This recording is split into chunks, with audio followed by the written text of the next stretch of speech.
masolo ya mboka, masolo ya mboka. Masolo ya mboka moko bemission na bino ezalaka wana pona kopesa bino basango nyonso ya mboka na biso. Mboka na biso ezali kokende ndenge nini. Lelo na kati ya masolo na biso na kobeta yango ngai moko te. Nayebi ke ebele balobaki mama Frida ekela biso pasteur, apôtre, prophète Moïse Kasongo omeka mpe kotunela biso mituna oyo tokotindela opo totindela biso. Nde na yango wana nalobaki ke no nazali wana kaka pona kopesa bino basango yango musala ngo bino bopesa ngai ya kopesa bino toujours basango ya mboka na biso na yo kolukela bino apôtre Moïse Kasongo to beta na masolo na biso ya lelo masolo ya mboka to solola na ye concernant likambo etali parcours ministériel na ye et to solola na ye lisusu makambo ezo sala mwa polémique mingi na TikTok concernant ba miracle azali kosala. Bonjour pasteur. Bonjour maman journaliste. Papa, vous allez bien? Oui, Dieu nous fait grâce. Ah, biso tokaye ke soki bokei bokuta basoda na porte bakokotisa bino te mais toye tomoni mpe basoda na porte te bakotisi biso bayembi biso mpe na esengo natindi yo na mboto ndimili po toyokaki fo toloba makambo toyokaki Vraiment. toyokaki ke bakotisa bino te basoda baza ebele soki bokomi wana il faut ma procédure mulai mais biso tokomi na ntongo tokuti mpe procédure te. Merci mingi pasteur boni makambo nyonso. Non, ça va. Ebele balingi nanu batuna pasteur Moïse Kasongo uta wapi tolingi na toyebona mozindo avant tokota na masolo na biso ya lelo. Merci d'abord pour la visite Nabino na Sepeni. Moi aussi je vous remercie. Merci. Moïse Kasongo na banda ministère nanga na Est précisément na Kisangani. Moïse Kasongo azamono yo aviva liwa ya bapara na ye na Est précisément na Beni. Je vis comment ba rebelle ba viola maman nanga. Je vis comment maman nanga ba kata e mutu na misu nanga là j'ai 8 ans, 7 ans. Je vis comment mon père était tué, je vis comment ma famille était tuée à l'est du pays. Nazamono na vivant na ba wenze pendant 6 ans. Na kutani na Nzambe nga bateya nga Nzambe te. Et aujourd'hui naza. Donc j'ai un parcours où ça vraiment moulaï, mais j'ai commencé mon ministère ça fait très longtemps. À l'âge déjà il y a 15 ans et que Dieu commençait déjà à m'utiliser. Dans cas il y a souffrance et belé dans lesquelles et Dieu m'a appelé et jusqu'à aujourd'hui naza. Nakoyoka mo parcours na yo esali moi pasi pona komona ke tu es aussi parmi batu oyo ba rebelle ya est na biso batu shaki ba para na yo mais nakoyoka yo mutuna mutu azaka na place auta to lobake mutuna mutu azaka na père spirituel na ye malgré parcours lobi wana père spirituel no azana père spirituel donc mutu ayambisanga d'abord Jésus oui. C'est l'apôtre Jean de Dieu Onokoko. Il est vivant, il a Lumbashi.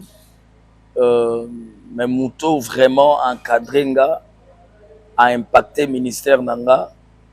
C'est l'archevêque Irad Ben Kalem. Aza Pea Wanakin, Aza parmi les piliers à l'église de réveil. Donc il est vivant. A Outagout qu'on voyageait semaine passée à les États-Unis. À Kenya congé. Je crois que c'est un peu ça. Est-ce que vous allez toujours en bon terme? Ah mais oui, souvent il vient me voir parce que moi j'ai une grande communauté. Aya quand même à Tei na Kendara kuna donc c'est un papa. Parce que ça la mozu moko komona mwana oyo bokoli kwa komo sala ba miracle koleka na ba batu mususu ça la mozu wana et créer comment polémique te. Bon, auparavant créa polémique quand il y a ba ndeko tokola kina bango pe beni ya papa. Na hitonga. Oui. Par rapport à l'avancement nanga et bandaka kuluka comment kokotsa ngana papa un peu to komaneti moi baranki moi babilo moko mais c'est après que mon père a compris que j'étais vrai et c'était juste mes frères qui me jalousaient par rapport il y a moi grâce Mukenza Mbasalinga et pour le moment on n'a pas de problème. Merci beaucoup pasteur Moïse Kasongo. Tozo kota siko na mozindo ya masolo to eli awa. Na kota la hondo zo sala ba miracle na yo. et pour ça qui biso quand même to ya to no mituna na bato o balanda maman Frida masolo ya mboka batuna kinga babi maman Frida kendo tune la biso ye eloko nini ezosala ke osala ba miracle et créer une polémique entre vous les pasteurs? Merci pour la question. Vous voyez, moi je suis un villageois qui vient de l'est des pays. Maman Zamouta Est, mais papa Zakasaye. Moni biso ba villageois tango toye na capitale mingi ba sepelaka na biso te. Ça c'est un, balingaka te mutu moko aye mupaya amata aleka bato ya kuti na mboka. Et crée toujours jalousie, c'est pourquoi dans ce exemple il y a papa na biso Walesa. Il a été combattu lorsqu'il était arrivé ici à Kinshasa. Au kozwa ba pasteur rebelle au ba uta baya ba viva ba combat. Pourquoi? Parce que balingaka te biso ba villageois to ko kozwa to régner na bisika honnête Kinshasa. Et puis et loko pezo créer bitumbeza eza jalousie. Tu vois, toza biso nyonso basala nzambe, mais toi na grâce bokote. Ezaneti ba ange. Ba ange nyonso ba bengama ba ange. Mais bazalaka na mission mokote. Au komona de Genèse Apocalypse, celui qui amène le message, c'est l'ange Gabriel. Mais ange Abitumba oya yebani, c'est ange Michael. C'est-à-dire on comprend que ange Gabriel a kozwaka rôle ya ange Michael était. Chacun il a sa mission. N'apôtre Moïse Kasongo bateyanga nzambe te nazana lolenge na kutana na nzambe. Et nazana makambo nzambe alobelanga. Et nazana lolenge nazo sala na nzambe. Dimanche autour de cas. Je ne connaissais pas cet homme de Dieu là. Aoutaki Côte d'Ivoire. C'est un ami qui l'a mené à l'église pour la présenter ma vie.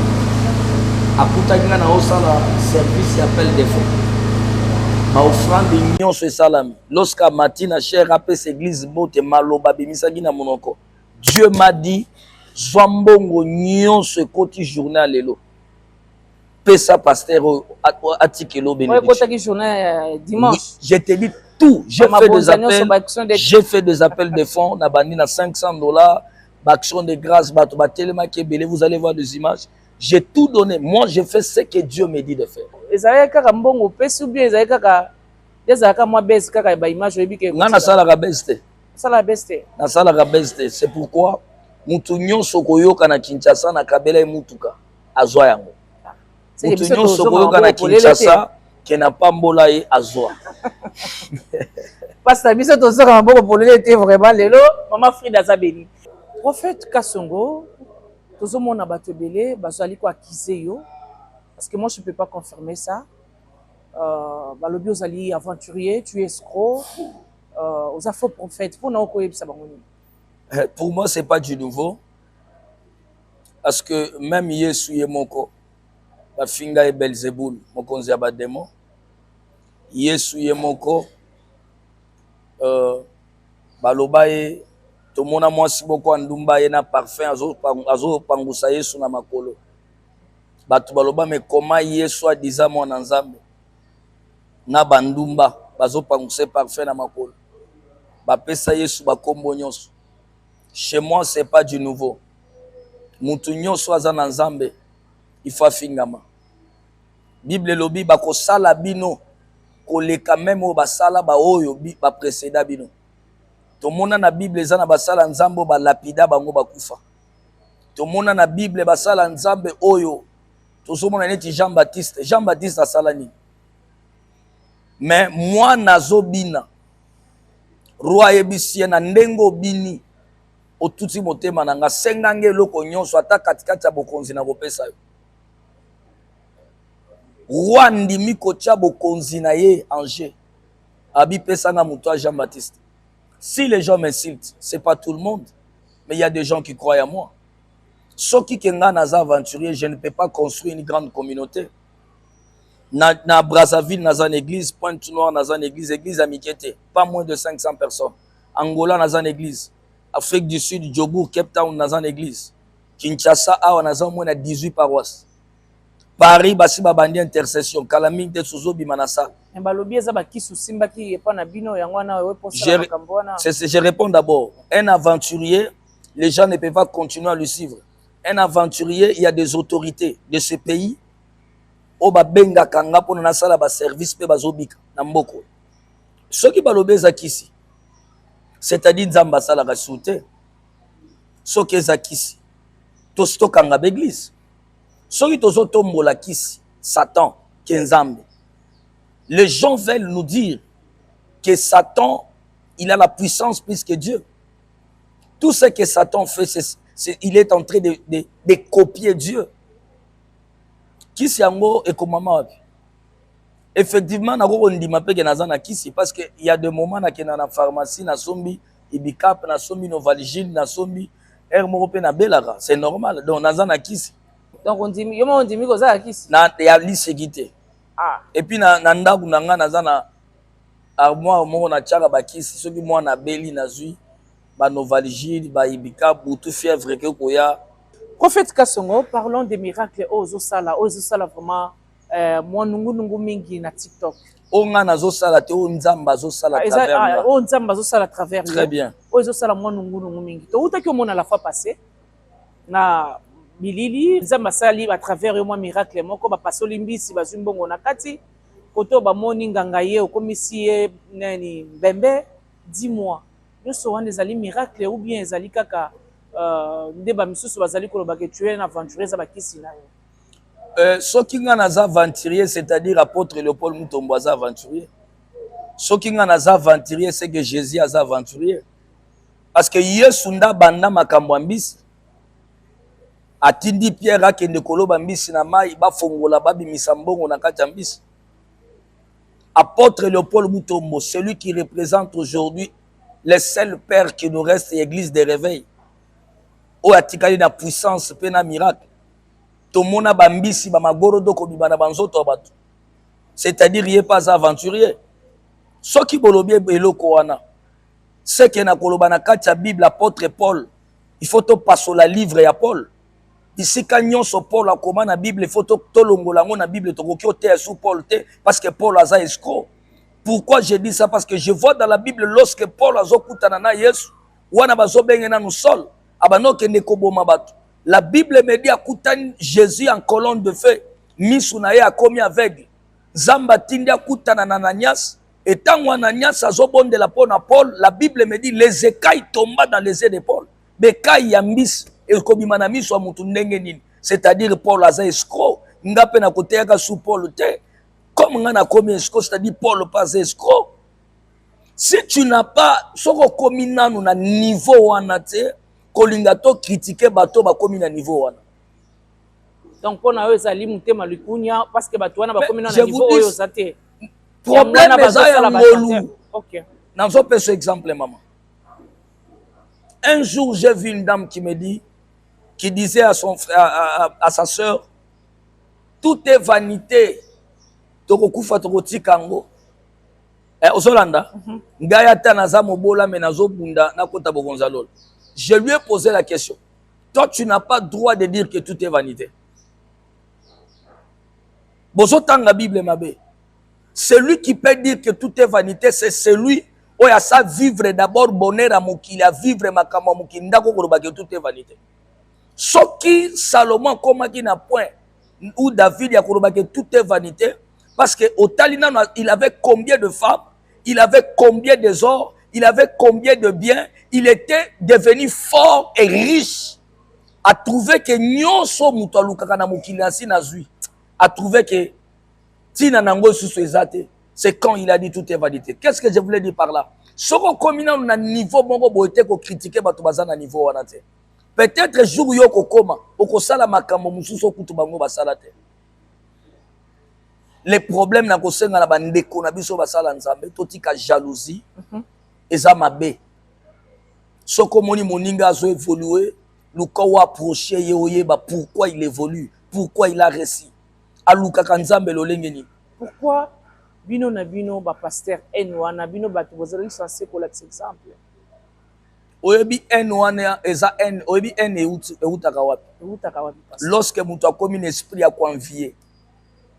Ndenge na zaboye nga pe naza journaliste nalobi non nakobi ko envier yo nakoma neti yo na mituni mais pourquoi ye parce que omoni ko ya manga na yambi yo ezana ba journaliste ebele bayaka wa kovanda tongo ti 17h na yambi ete je suis très compliqué mais facilito nga na yambeli yo nga pe na comprendre te peut-être les étoiles na yo te nga pe naza na grâce ya Nzambe na ngai o comprendre sikoyo mutuna mutaza grâce na ye nga pe naza na grâce na okoba yango wana lelo yo dengo oza na facilité okepe na bureau ya ministre moko tokia yambi yo osala émission mais ce n'est pas tout le monde. Ne crois pas que ceux qui ont un bureau ministre au Toka Yamio, que journaliste mususu akoki lelo asukoli mai ata lati danger ko lekayo akende pas toke na même bureau ba yambaye ba ko yambete. Problème eza étoile. Problème eza ya eloko botami nango. Ndeli kamu. Merci beaucoup pasteur yebisa biso nanu eloko mususu tike batu mingi batu bazo yima balobi mais apôtre Kasongo prophète. Pourquoi prophétiser en public? Pourquoi? Parce que prophétie ya mutu eza sacré, eza makambu ya mutu. Ozo mona te kende prophétiser kawana, ozo panza ba mabota mususu, ozo panza na ba couple mususu. La vérité reste que la vérité. Le média c'est quelque chose que le Seigneur a permis et salama pour na faciliter biso évangile comme la bateau baza musika. Parce que bateau ebele bazo sale la média pour na kofinga bateau. Ko sale la média pour na barankine. Moi sina mobali baswani na ndako, moi sa matina média, abandolo bana média. Bomoni mobali na nga wana asali gabo. Mais est-ce que média tango bobala na mobali azalaki? Mais biso média ezo faciliter biso mutu aza aux États-Unis ayamba évangile. Mais pour ebisa ye abenga en privé bosso. Non non, en privé bato bakoyeba teke na grâce wa. Et puis na oblige ka bato te. Soki bolandi même ba live na nga na lobaka toujours, celui qui veut que nous puissions parler avec lui en privé, écris-moi. Mais celui qui veut, neti bikolo na zoma tsabatu na panel, na matisio, na panel, fungola kabera, elongine mona, na beti bambodi. Vous comprenez?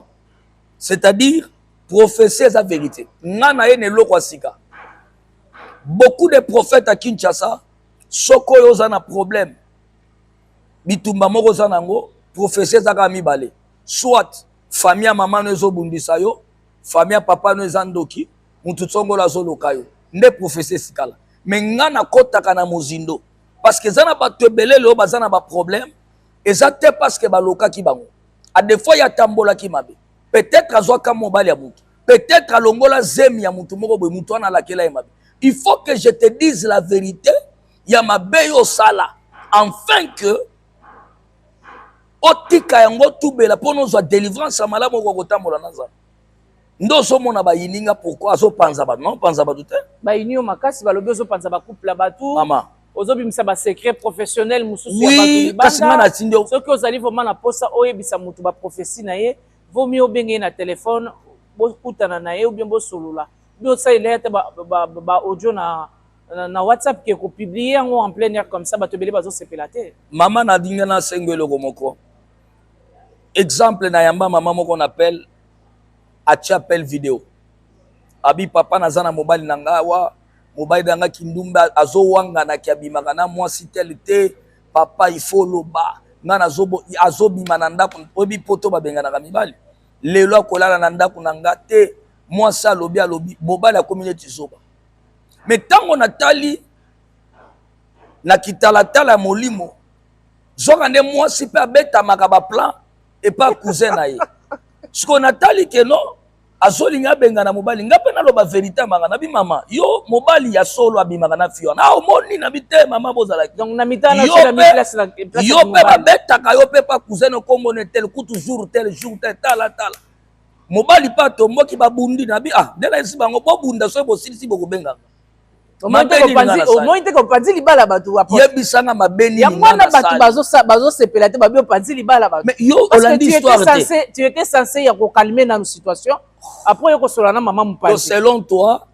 na ndima ya mobali mais ya mwasi na bomba balobaka nini na sala lisu mwana non apôtre toke malembe balobaka nini bino basali ensemble bozalo kwa babanki banque bozalo kwa la mutu nyonso ko yana problème na ye motemo mwasi na nga na kati na kozwa mukumba ya mutu na tsa na kati olingo bombanga na AVC balobi boye bozaka sasa ko batela makambo ya bato fallait que ozora likambo ya mama olandina histoire ya mama olandi ya papa après ozwi mama mopanzi osololi na ye mama tala makambo osala boyeboye bongo déjà okaboli libala wana bato ebele bazosepela te apôtre wana charge baba vérité tikali vérité na pusaka moto abenganga te soki naza na live na nga na obligeaka motu te et puis na église awa tala ndenge bamama bavandi wa ese nga nabengi bango motu ye moko aye na église kosambela mais soki motu atamboli ekobo nakoya kolobele vérité colonel moko alingi abeta mwasi ne mbata balingi babunda topekisa mais dimwe nalobaka vérité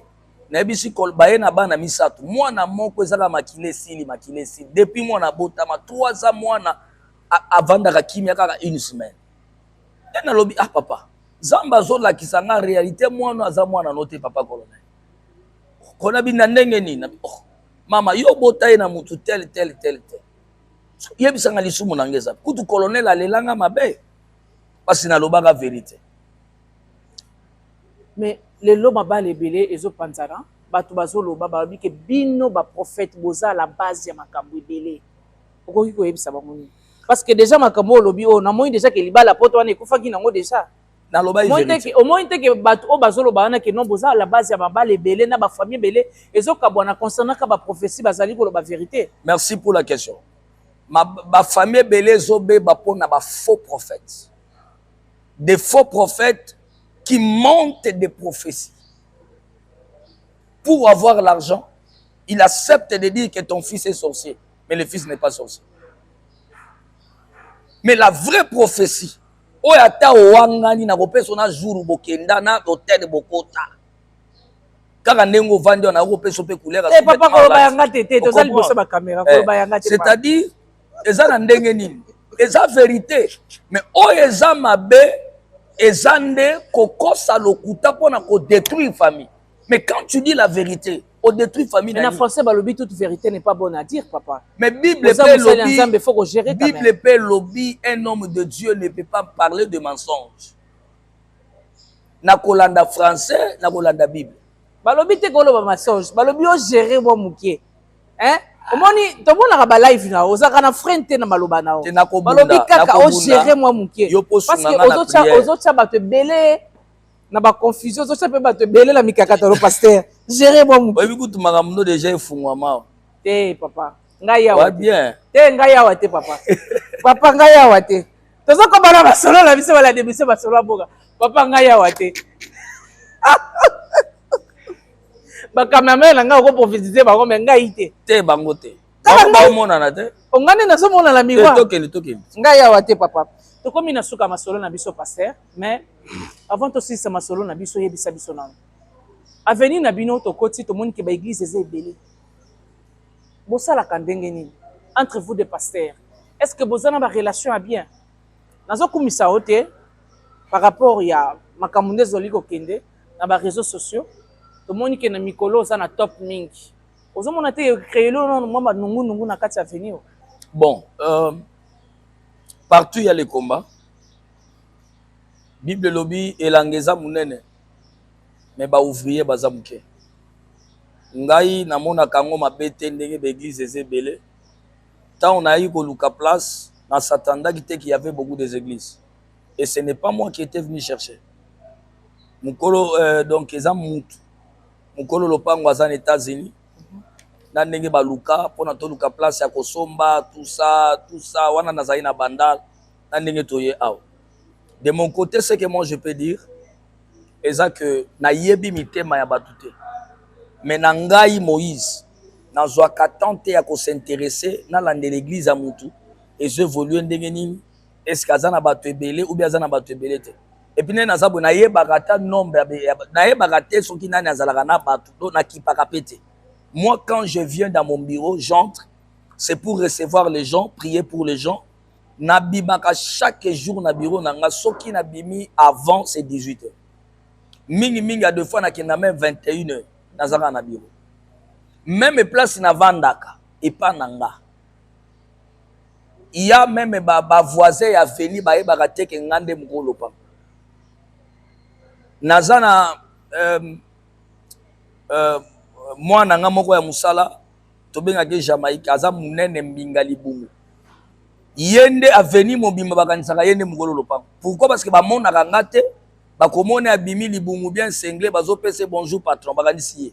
Parce que navandaka na ndako te awa à part bureau soyo na bina bima libanda c'est-à-dire na omata mutuka na oke na kipaka na nuvi ya mutu te nazwaka pe tente na vanda na bureau na nga na fungola TV na cha émission ya mutu ya pasteur jamais natalaka nde chaîne na nga comme naza pe na chaîne locale naza pe na YouTube nalandaka nde ba chaîne na nga point barre.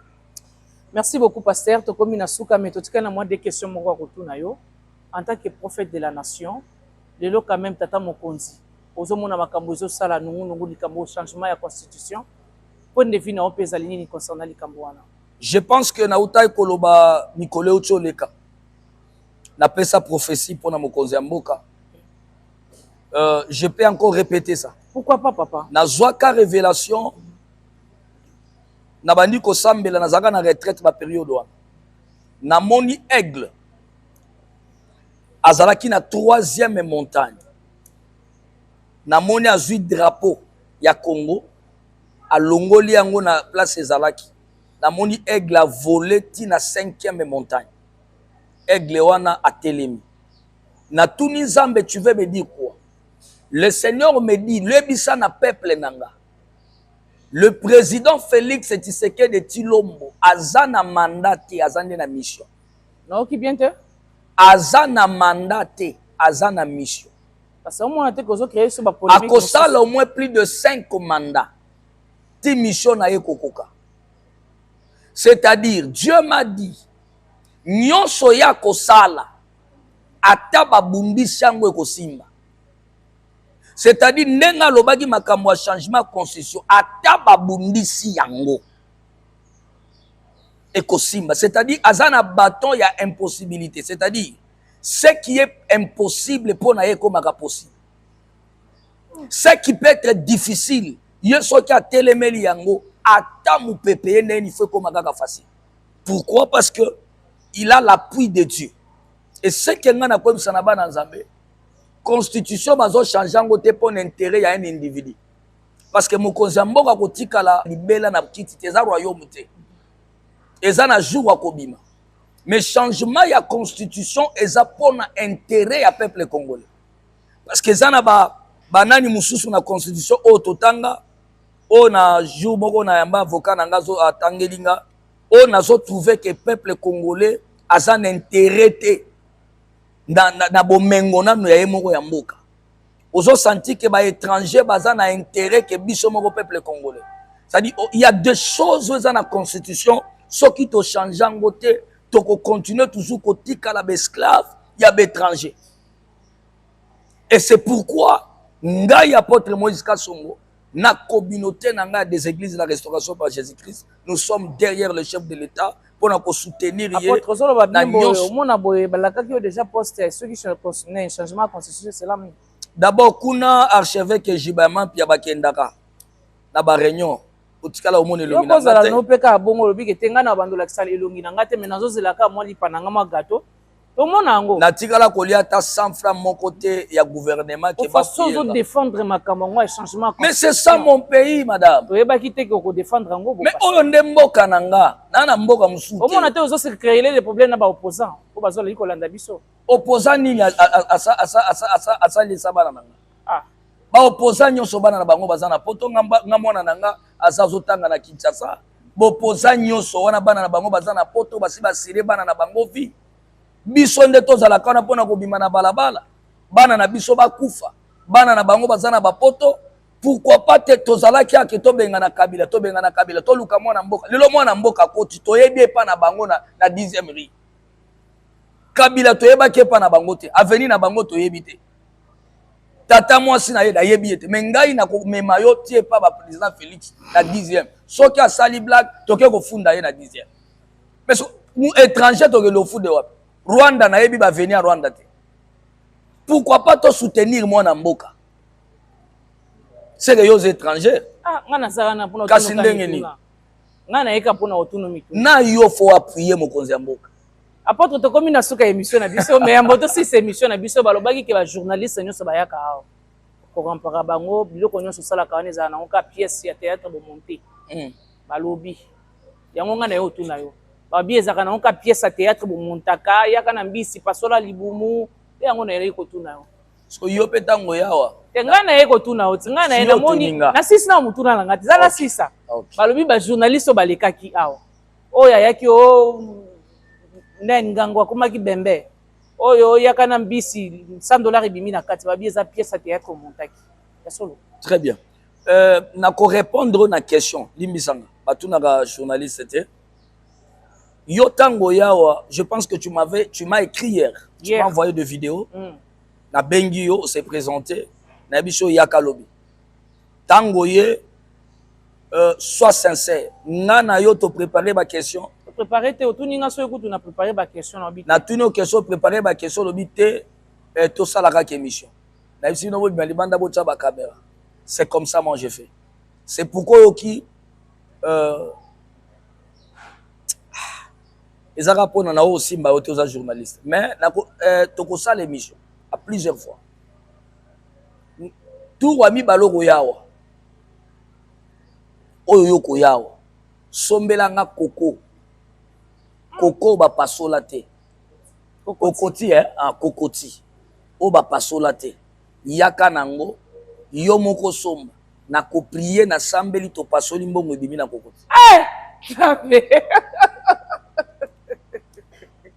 kokoti oyo balongoli baposo bien etikali kaka ya kati wana bapasoli pe te na mai nango wana nyonso wana eza magie noire te ozosala yaka mutuna te nga nasala mpona tuna mutuna nga na moi tosisi émission te magie noire eza mokie magie nange eza magie Christ. Vous comprenez? Donc, c'est un peu ça. Merci beaucoup, Pasteur. Tokomi na suka émission na biso, na sepeli mingi na ndengo ya biso na esengo. Merci. Je ne m'attendais pas à ça, il faut que je puisse te dire la vérité. Na ndenge toyokaki, na ndenge pe tokuti makambo ezali ndenge wana te. Merci papa, na banzi ke ezali mbala ya liboso pe ya suka te. Nazali mwana pe kaka lokola bana no nyonso yambaka to bana pe ko ya prière. Eza te ke corruption. Mais to bana pe ko ya prière, to monaka pa miracle yango parce que biso babenga bango bana bato atembe nga vraiment mwana na wala vandi liboso na yo naza muto atembe makasi faut kaka na mona ba miracle wana osalaka wana na ndima nga mona na bakite un jour nga pena témoigner nzambe na o yango te ekosala nge sengo soki na moni yo l'église parce que nazomona déjà 2017 makambo nzambe osala na yo. Merci beaucoup papa. 2027 hein? Je vois makambo nzamba kosala nayo. Kolobate na yebisa ko yanga bomba. C'est ça le problème avec vous papa. Yanga bomba. Té bomba bomba. Natanga ta. Papa liloba no asuka to komi na suka émission. Otanga ta moko te papa bomba. Zamba pambola bino mutu nyonso zalanga posa plus 243 99 95 25 659. Appelez l'apôtre Moïse Kasongo. Venez à l'église la restauration par Jésus-Christ. Le Seigneur est vivant. La Bible nous dit le temps de miracle n'est pas encore passé. Il est le même hier, aujourd'hui, éternellement. Nzamba Bomwanate. Boya pour expérimenter puissance et Nzambe à travers l'apôtre Moïse Kasongo. Merci beaucoup na balande émission Masolo ya Mboka et merci na batu o nyonso. Bazala ki wana pona kolanda biso. Bolobaki mama Frida lukela biso apôtre Kasongo. Bino moko boyoki mituna o bino botindela ki nga pona tuna e bino pona tuna e boyoki bino moko ndenga ya noli et merci tokuta na isusu mbala sima. Bye.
masolo ya mboka, masolo ya mboka.